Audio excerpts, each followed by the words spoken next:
Boa noite a todos. Sejam muito bem-vindos nesta sexta-feira de Páscoa. Muito obrigado desde já pela vossa presença. Ainda bem que o fizeram, é com muito prazer que vos acolhemos aqui nas instalações do RDT, Recreativo da Trafaria.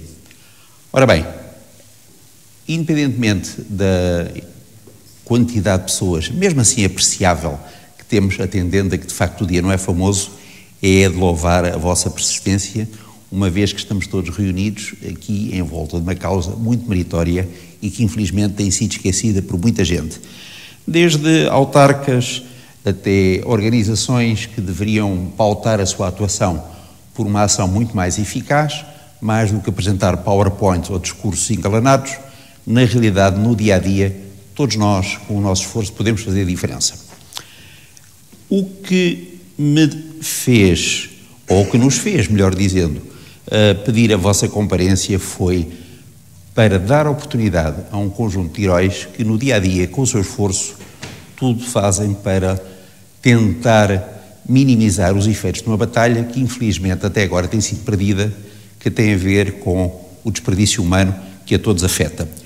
Temos aqui 3 organizações, às quais quero agradecer desde já a vossa presença, que, como eu referi há pouco, mais do que esta ou aquela apresentação bonitinha, na realidade, com o seu esforço diariamente, muitas vezes em condições caricatas, pendurados em falésias, independentemente desta ou aquela maleta física, muitas vezes também contando com a colaboração, sempre difícil, mas louvável, de muitos voluntários, e não podemos também esquecer aqueles colegas que debaixo de água, sujeitos a ficarem lá e morrer ou ter um acidente mais ou menos complicado, ainda por cima, completamente ignorados na sua missão, todos eles, à sua maneira, contribuem para que isto possa ser uma chamada de alerta. Eu vou acabar aqui e vou passar desde já com muito prazer e agradeço que saúdem o primeiro herói da nossa noite, que é a Organização Cascais-Si, pela presença, com muito nos honra, do Miguel Lacerda. Muito obrigado. Miguel.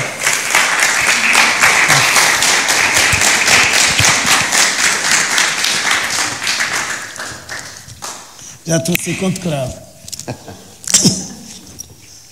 Desculpa aí. Não preciso disto para nada. Boa noite a todos. Muito obrigado pela vossa presença. Obrigado também aqui ao casino, não é? O casino aqui da Trafaria, que eu vi ali a placa do casino, fantástico. Presença de todos. E ao Pombinho também me ter convidado.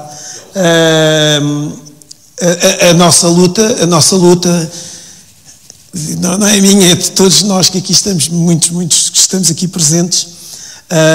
Só é possível continuar e conseguirmos fazer um pouco mais do que aquilo que estamos a fazer, exatamente se conseguirmos mostrar e se conseguirmos sensibilizar e consciencializar as pessoas que existe um problema e que temos. Nós não vamos resolver nada, isto é a minha tese, é que nós não vamos resolver nada, mas conseguimos minimizar. E se conseguimos sensibilizar mais gente, mais vamos conseguir sensibilizar. Porque resolver é impossível, tendo em conta o estado em que os oceanos estão, é muito complicado voltarmos atrás. Portanto, o que nós temos que fazer é tentar minimizar e tentar garantir às gerações vindouras que consigam desfrutar um pouco daquilo que muitos nós culpados do que está a acontecer de momento com os oceanos e com o planeta. Assim rapidamente, porque é que eu estou... Aos 15 anos fui pedir emprego ao Aquário Vasco da Gama, queria trabalhar numa instituição que estivesse relacionada com o mar.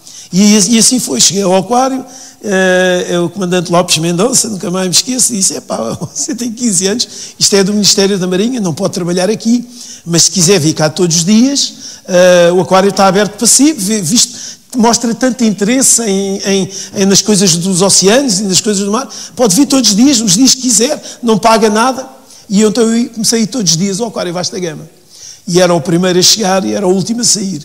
Passado uns tempos já me pagavam o comboio, já me pagavam a alimentação, porque eu morava em Cascais, o Aquário em Algés, e passado uns tempos já me pagavam qualquer coisa. E pronto, e então consegui ficar ligado ao Aquário Vasco da Gama. Aí começámos com projetos de estudos dos cetáceos. Ninguém falava em cetáceos na altura, estamos a falar antes de 70, a seguir mais ou menos 74, 75. pouca gente falava de cetáceos. Nós começámos a fazer o levantamento dos cetáceos em Portugal, a fazer as ocorrências de todos os cetáceos que apareciam na costa. Isto ia-nos dando algum calo e obrigava que nós tivéssemos que ir a Viana do Castelo, à Ilha da Colatra, porque apareceu uma baleia, e então andávamos por todo lado e começámos a ter a noção de quando íamos à procura de cetáceos, também se via algumas coisas que não eram normal se vê nas praias. Naquela altura ninguém apanhava lixo.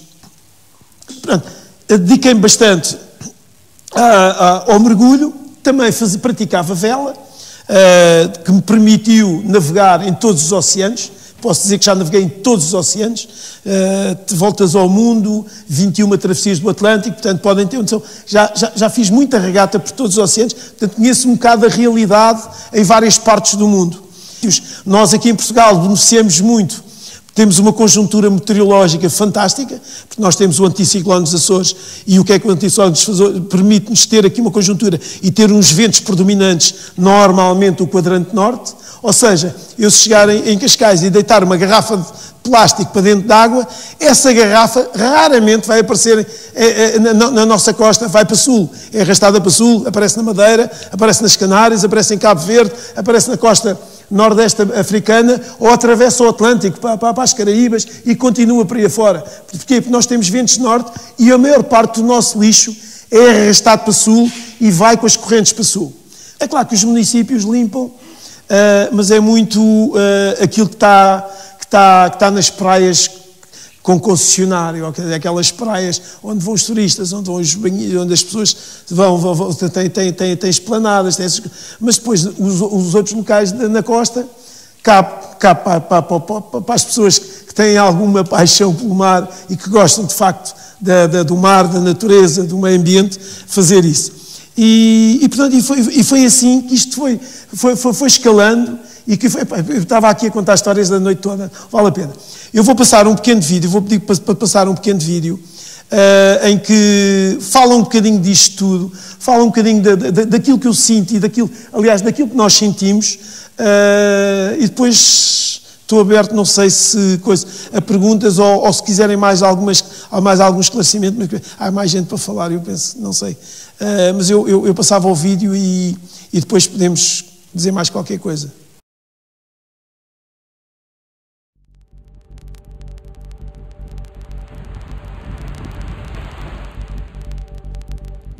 Um grito vindo dos oceanos.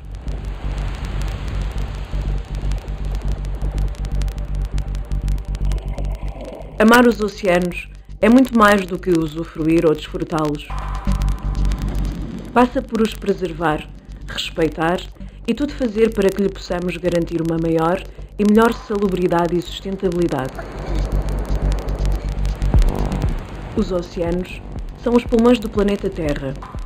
Produzem entre 50% a 80% do oxigênio que existe na atmosfera, elemento imprescindível para a vida de todos os organismos. Ainda nos é possível saborear, sentir e fruir muitas maravilhas dos oceanos. Perdermos-nos no tempo e no prazer. Viver e interagir com a natureza. Usufruir dos recursos e envolvermos-nos no ecossistema marinho. Não basta ser um assíduo utente dos oceanos. É importante estar atento a tudo o que os possa ameaçar, na terra e no mar. Porque muito do mal que se comete em terra tem consequências no mar. Os oceanos tornaram-se no caixote do lixo da humanidade. Estudos revelam que em 2050 vai haver mais plásticos no mar do que peixes. Se no litoral é fácil apercebermos da dimensão deste flagelo, é precisamente no fundo do mar onde reside o maior problema, onde está envolvido e depositado mais de 80% do lixo marinho, sendo que a maior parte desse lixo não é visível nem acessível a todos. Está envolvido na água, assente nas rochas, nos organismos animais e vegetais e nos sedimentos. Uma parte significativa do lixo que conseguimos observar nos oceanos resulta das atividades pesqueiras. E muito deste lixo transforma-se em armadilhas permanentes para muitas espécies de organismos marinhos, inclusive para o homem.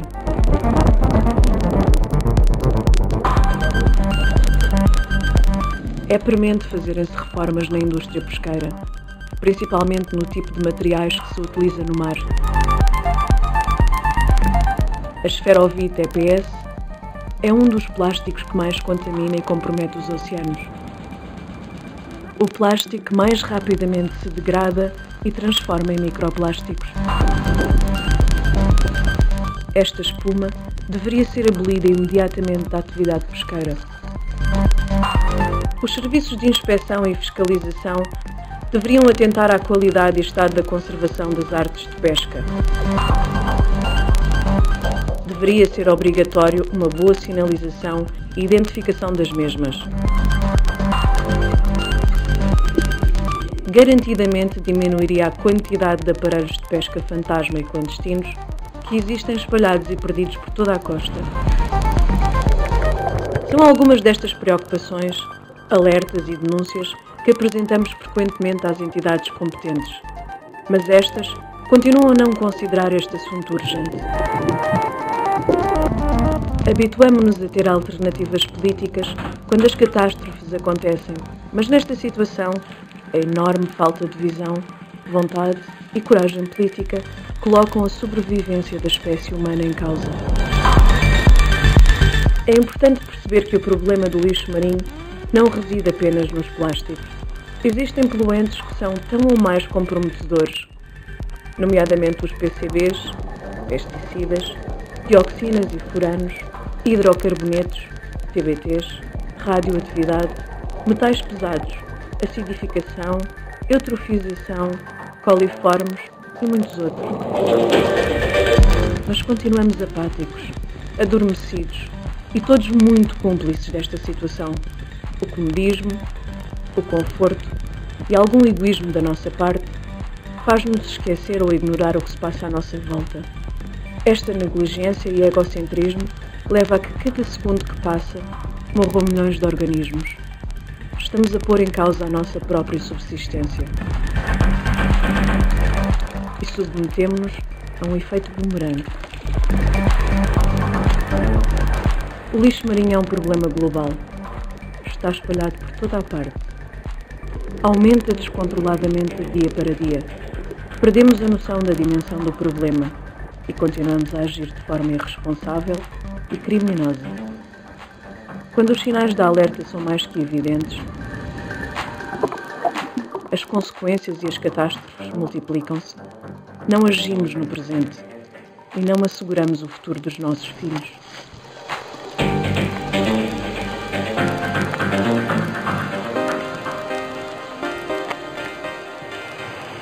Por que falar das ilhas do lixo no Pacífico, no Atlântico, nos litorais dos continentes asiático, africano ou americano, quando não temos a mínima noção do que se passa à porta da nossa casa?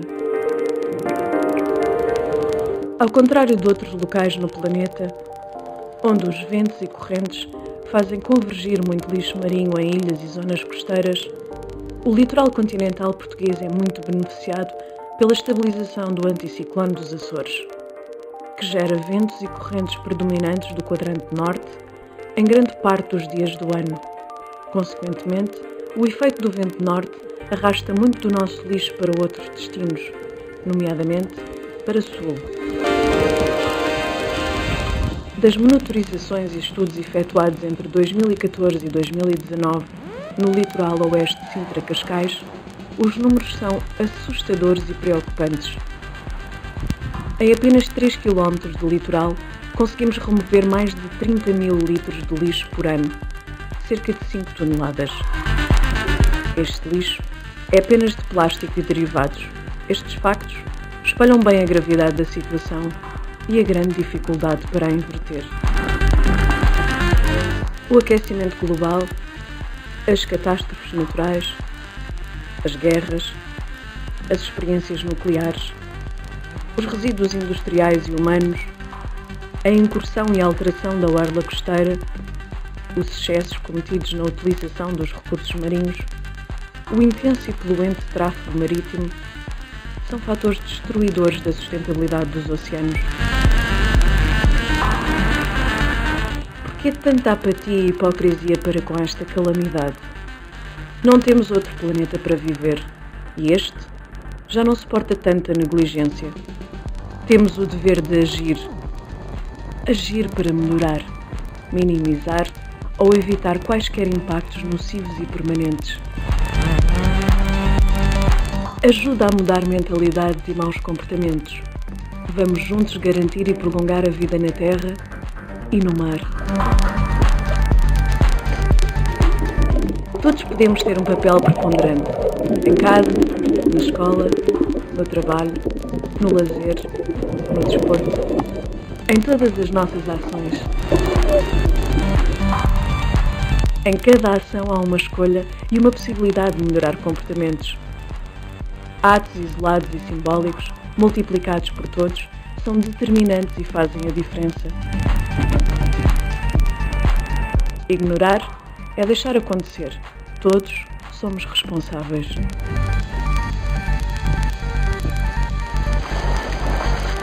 Embarca connosco nesta missão. Vamos ser proativos e minimizar os erros cometidos, independentemente de quem os cometeu. Os oceanos são o garante da subsistência humana e do planeta. Ajuda-nos a salvá-los. Este é o nosso, o vosso desafio.